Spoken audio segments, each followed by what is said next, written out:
Hello, my people. Welcome back.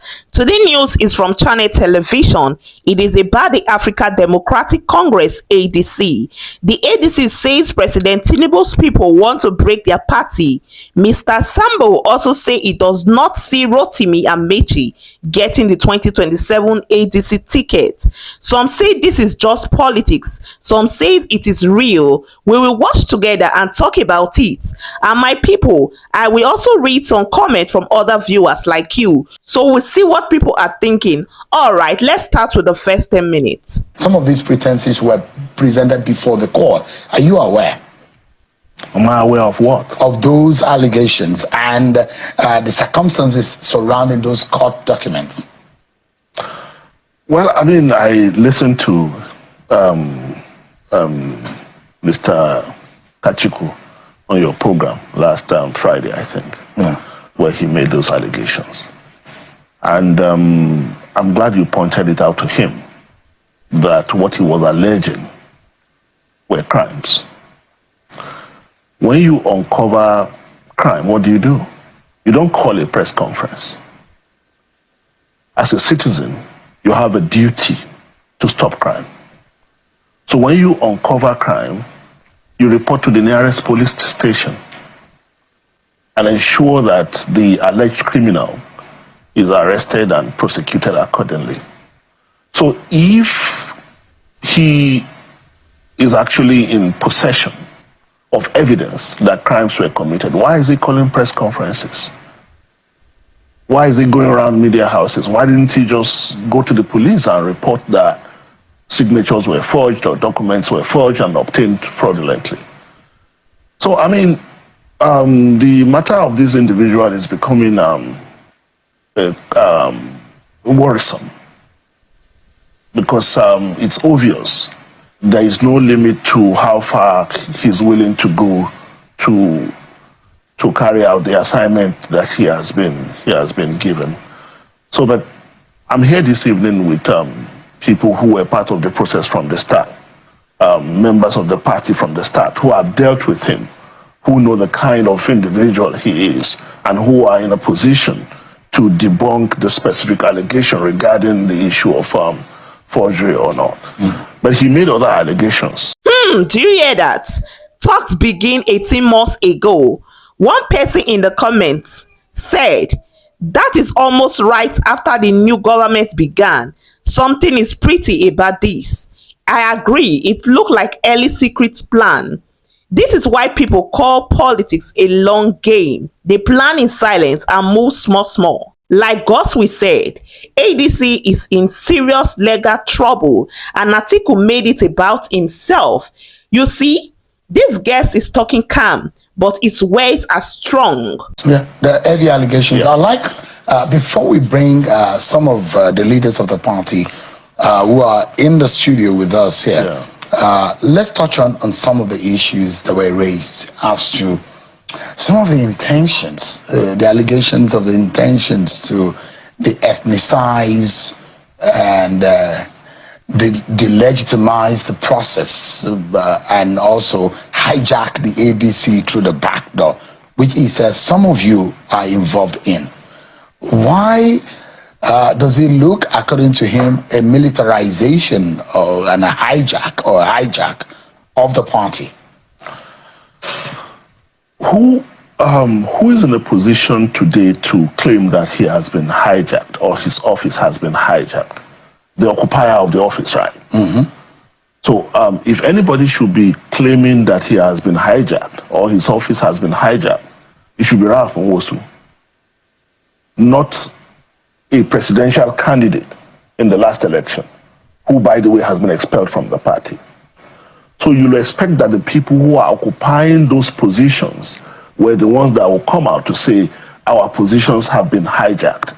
So if those people who are recognized as occupants of those occupiers of those positions are not making those allegations, are not making those claims, what is the basis for his own argument? What is the basis for the claims and the allegations? Why does it look like some of the leaders of the opposition forces who have gone into the ADC didn't do their homework properly?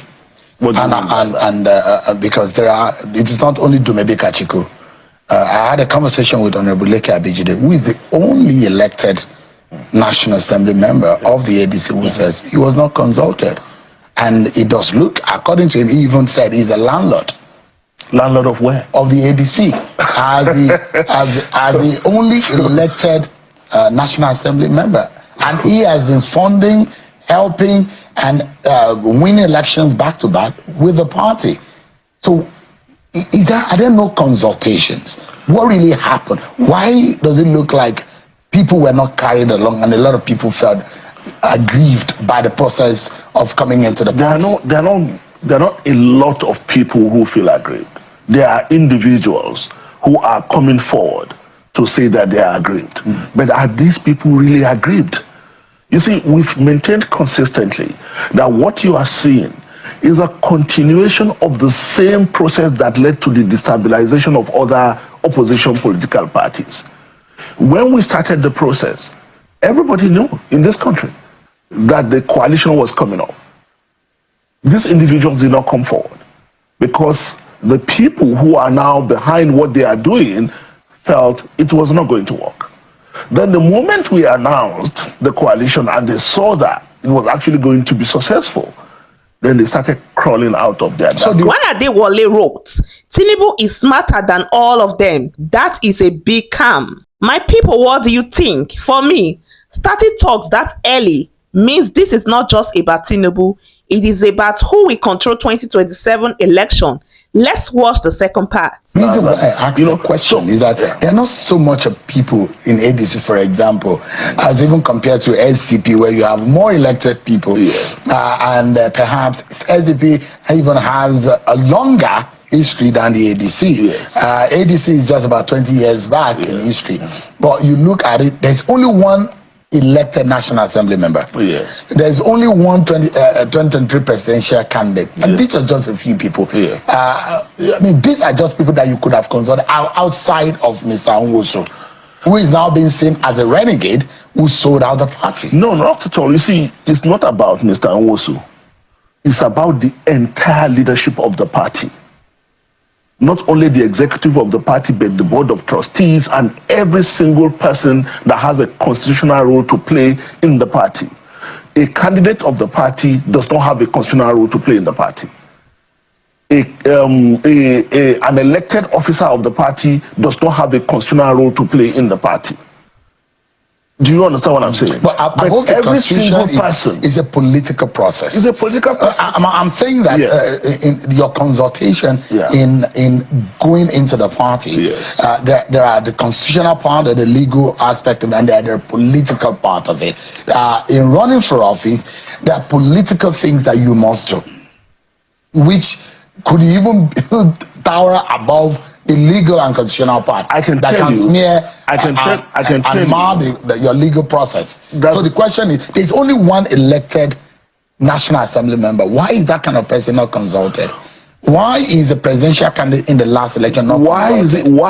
Why is this individual, the elected officer, why is he coming forward now at this time to say he was not consulted? Were they consulted? What I'm saying is that the people who ought to have been consulted were consulted, and I brought my colleagues. And they were not there. No, they were not there. I don't. Why weren't they consulted? Maybe especially the presidential candidate had been expelled from the party. I've repeated it. The last time I was here, I told you that he was expelled from the party in 2022. The fact, someone couldn't have been expelled and still run for election and be registered by INEC. The last time I came here, we had this conversation, and I said he was elected, and you pointed it out to me that but how could he have the same question you're asking? And the clarification, I sought clarification. What happened was that at the time of his expulsion, it was too late to substitute his name in INEC. And that was why he still ran as a candidate of the party. Do you understand what I'm saying? But he had been expelled before then. Something must be wrong with that party. You know why, sir? Kingsley Moghalu ran in that primary. Yes. And Dumebi defeated Kingsley Moghalu. Yeah. And so if at the moment where Kingsley Dumebi Kachiku, they screened all of those who ran for that primary, is at that point of screening that they could have dropped him if it was No, but it depends on what you did afterwards. We know what happens. We know people who come out to say they want to run election. But in there, what do? They go and sell out to other parties. So if your party at a particular time realize that you have behaved in a way that is contrary, that jeopardizes the interest of the party, what do? Jeopardizes the interest of the party, what do? They punish you according to the rules of the party.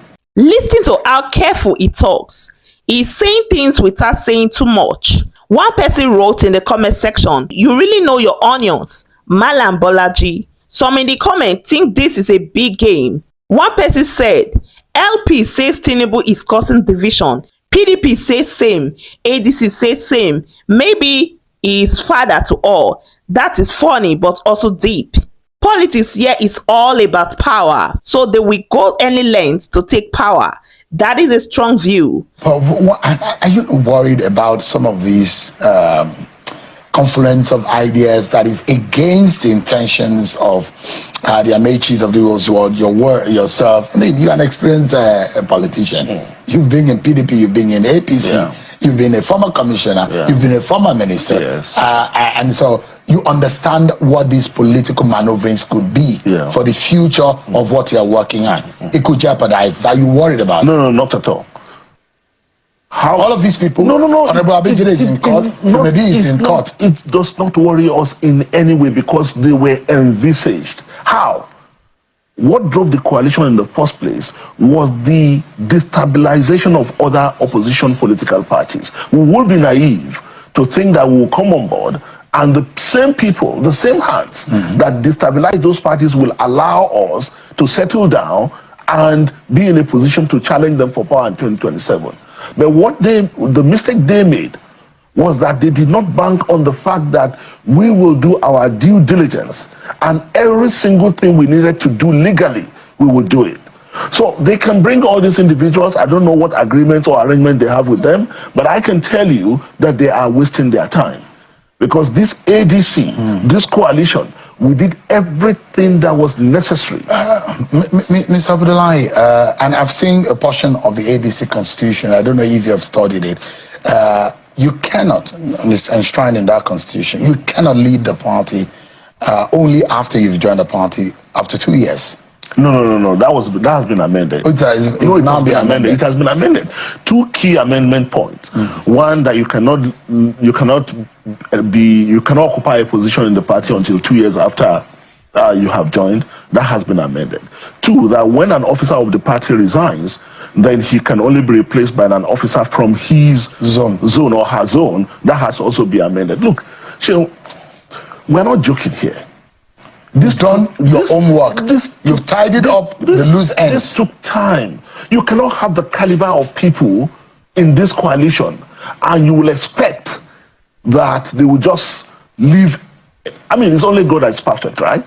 But everything that was humanly possible, because we knew the battle that was facing us. We knew that the government will do everything to destabilize this. So you think governments are backing Dumebi and Abidjide? Honorable Abidjide? Why else are they doing what they are doing? Why else are they doing? That could only be the reason. They say they are fighting for the turf where you met. Okay, let me tell you something. Dumebi kept saying something that's even more dangerous than this issue of party, ADC leadership and all that. He came here, sat on this seat, and said the coalition was part or is part of the northern conspiracy against the South. That whenever you have a southerner in position, then you find the northern elite, political elite, will rally and try to stop him. Because in the minds of the northern elite, a southerner could only be allowed to be in position of power for 4 years. Sheo, I'm sorry. I expected you, when he was saying that, to caution him. Because that kind of divisive language is dangerous. And a demagogue like him shouldn't be allowed to get away with that kind of narrative. He came here. You see, my concern is beyond politics. We have a country to build. But when an individual come and begin to promote this we versus them rhetoric, It is dangerous. There are younger people watching who would believe him and think that that's the way Nigeria is. I saw you brought in Alhaji Sule Lamido. And the moment Sule Lamido said he was going to support President Goodluck Jonathan if he runs on PDP, and the only thing that this guy could say to that is, oh, they are bringing PDP as part of the northern, what is it called, conspiracy. You know, Abdullah, there are crazy things that have happened in this country. Sorry to use the word crazy. In the life of me, and you, as you have probably observed when you practice actively as a journalist, is that there are some things that look like rumors, that look So my people, you have heard the talks, you have seen the moves, you have read what people are saying. For me, ADC may have some strong people, but the fight ahead is not small. What do you think? Put it in the comment section below. Don't forget to like and share. Subscribe, turn on the bell icon to get notified on time immediately I upload any latest video. Until next time, stay informed and stay engaged. I will see you in the next video.